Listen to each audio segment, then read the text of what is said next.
mas a esquerda, destroçada pelo flagrum, não correspondeu. O filho do homem apertou os dentes com todas as forças.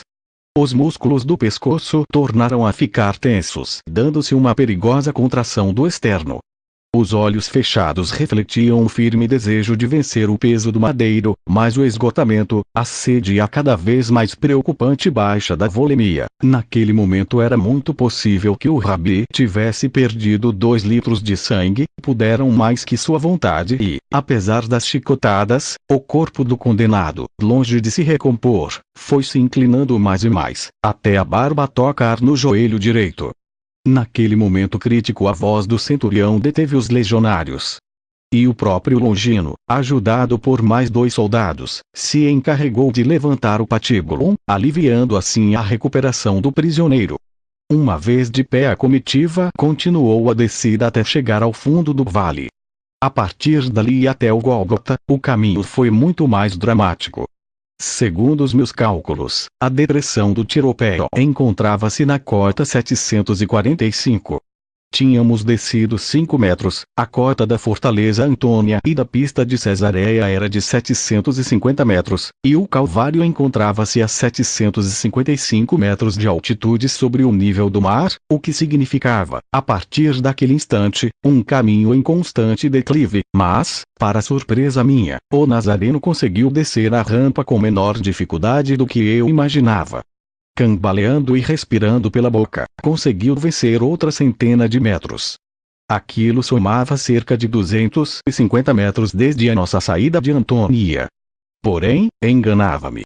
A triste realidade não tardou em se impor. De repente Jesus parou. O lenho oscilou nervosamente para um e outro lado e o Nazareno caiu de joelhos, sacudido por convulsões mais intensas. Desta vez, felizmente para ele, a comitiva apenas se deteve uns segundos. O rabi prosseguiu o avanço, arrastando os joelhos pela ladeira áspera. Não pude evitar um sentimento de admiração. Aquele homem, no declive da sua vida, era capaz de continuar, fosse como fosse, o caminho para o fim. Longino tinha escolhido o perímetro externo da muralha norte, evitando assim as concorridas ruas de Jerusalém, ao mesmo tempo, encurtando o caminho. Apesar disso, o esgotamento físico e penso que mental, de Jesus estava a beirar novamente o estado de choque. As pontas dos dedos tinham começado a atingir-se de um tom violáceo, sinal inequívoco de má circulação nas extremidades superiores consequência do agarrotamento prolongado. Embora fosse difícil verificá-lo naqueles angustiantes momentos, era mais que certo que os braços e os ombros estavam a iniciar um processo de tetanização, juntando assim uma nova e pungente dor, consequência da progressiva cristalização dos cristais microscópicos de ácido lático dos músculos. O processo de tetanização seria um dos mais duros suplícios que o mestre teria de enfrentar durante os primeiros minutos da crucifixão. Com a cabeça e o tronco flexionados, o Galileu foi ganhando cada palmo de terreno, envolto numa vaga de poeira e levantando as pequenas colunas de pó à medida que arrastava os joelhos. O sangue que lhe empapava a túnica foi se enchendo de terra, bem como o cabelo, barba e rosto. A respiração era cada vez mais rápida e, quando tinha ganhado mais 50 metros, um suor frio banhou-lhe as têmporas e o pescoço. Jesus avançava com movimentos muito bruscos, quase aos sacões em típica marcha espástica, consequência da rigidez muscular. De súbito, viu levantar o rosto por 2 vezes, procurando inspirar e, sem que ninguém pudesse evitá-lo, tombou, ficando estendido na terra. Os soldados não hesitaram, e antes que o centurião tivesse tempo de intervir atacaram a pontapé o corpo inerme do Nazareno. As 14 cardas em forma de S das solas foram abrindo novas feridas nas pernas e, suponho, em quase todos os pontos que atingiam, rins, costelas e costas. O pé esquerdo ficara voltado para a direita e um dos furiosos verdugos pisou por 2 vezes. A segunda patada, a unha do dedo grande soltou-se por completo. Quando faltavam poucos metros para vencer o declive, as forças tinham abandonado de vez o condenado. A chegada de Longino pôs termo ao espancamento inútil. E digo inútil porque o mestre desmaiara. O oficial, que estava informado da dura intervenção dos legionários na flagelação, censurou aos soldados aquele absurdo comportamento. Baixou-se e colocando os dedos na artéria carótida mediu a pulsação. "Ainda vive", exclamou, aliviado. Os 4 legionários que o tinham à sua guarda levantaram então o patíbulo. Mas Jesus ficou materialmente suspenso de lenho, com a cabeça pendente para o peito. Um dos soldados sugeriu ao centurião que soltassem o tronco.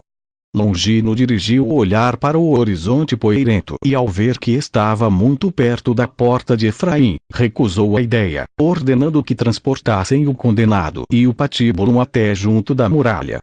Assim se fez. Sem se deter em contemplações de tipo algum, o pelotão recomeçou a marcha em direção à referida entrada noroeste da cidade. 2 dos verdugos apoiaram as extremidades do madeiro nos ombros, carregando assim com o corpo desmaiado do prisioneiro.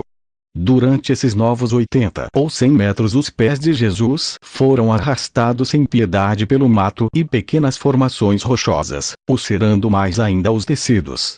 Uma vez junto da muralha, ao pé da referida porta e do atalho que da esquina seguia para Jafa, os soldados sentaram o mestre, encostando aos blocos do muro alto.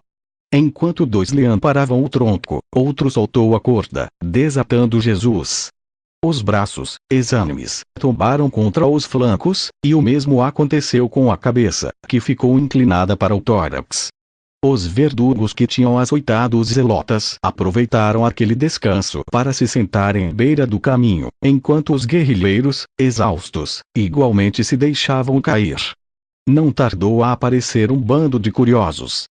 Mas, ao ver que o pelotão estava parado, conservou-se a prudente distância, suspensa de todos e de cada um dos movimentos dos romanos.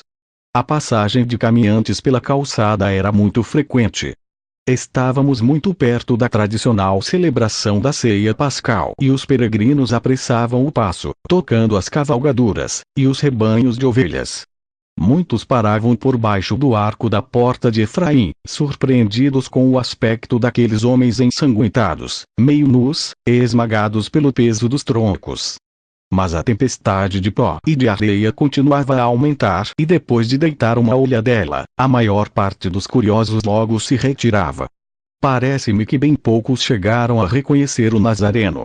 O centurião e o seu lugar-tenente voltaram a observar Jesus. Ambos se mostravam seriamente preocupados. Não queriam de modo algum que o condenado perdesse a vida durante o percurso, o que só ia complicar as coisas. A pedido de Longino, o legionário que trazia o saco de couro retirou dele um cântaro de barro envolto numa rede entrançada à base de cordas e, protegendo do pó com o próprio corpo, encheu um púlcaro de metal, de um tom esverdeado, com um líquido incolor. O centurião aproximou o recipiente dos lábios de Jesus que, ao contato com o que em princípio identificou como água, reagiu favoravelmente. Vi então como tinha os lábios gretados, com as características manchas amareladas nos bordos, próprias da desidratação. Lentamente, o galileu foi engolindo a beberagem.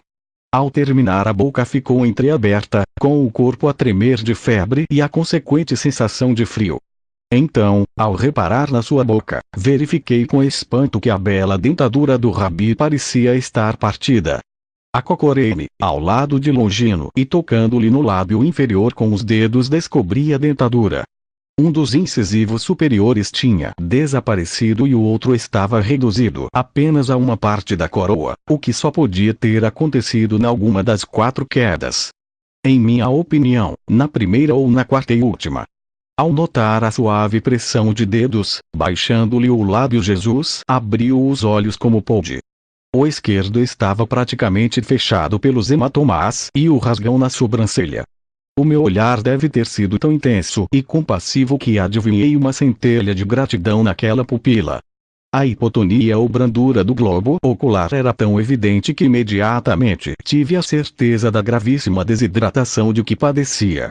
A temperatura do lábio era muito alta e sem poder remediar, comentei com o oficial o estado delicado de Jesus.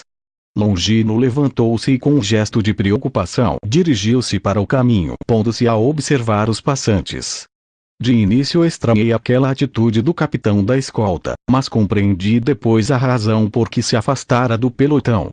Enquanto observava como o Galileu ia recuperando alento, um grupo de 20 ou 30 mulheres apareceu debaixo do arco de Efraim. Vinham, sem dúvida alguma, ao encontro do mestre porque, ao descobrirem-no ao pé da muralha, pararam. Avançaram timidamente. Quando se encontravam a 3 metros, um dos legionários cortou-lhes a passagem com a lança. Pus-me de pé e procurei com ansiedade a mãe do mestre, mas depressa compreendi que a tentativa de identificação era ridícula. Eu não conhecia Maria.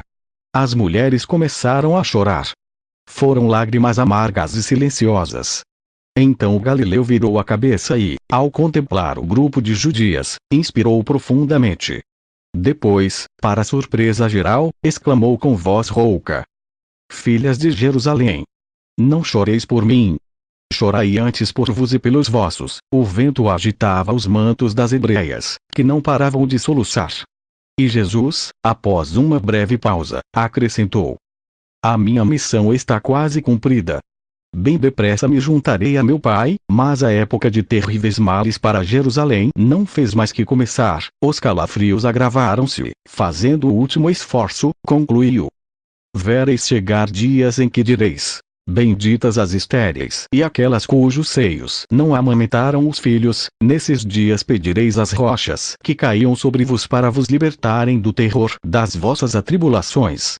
Aquelas mulheres tinham sido valentes, muito mais que os discípulos e amigos do mestre. Com exceção de João Zebedeu, de José de Arimateia e do jovem João Marcos, que encontraria poucos minutos depois, os outros não tiveram a coragem bastante para acompanhar o mestre, nem sequer de longe.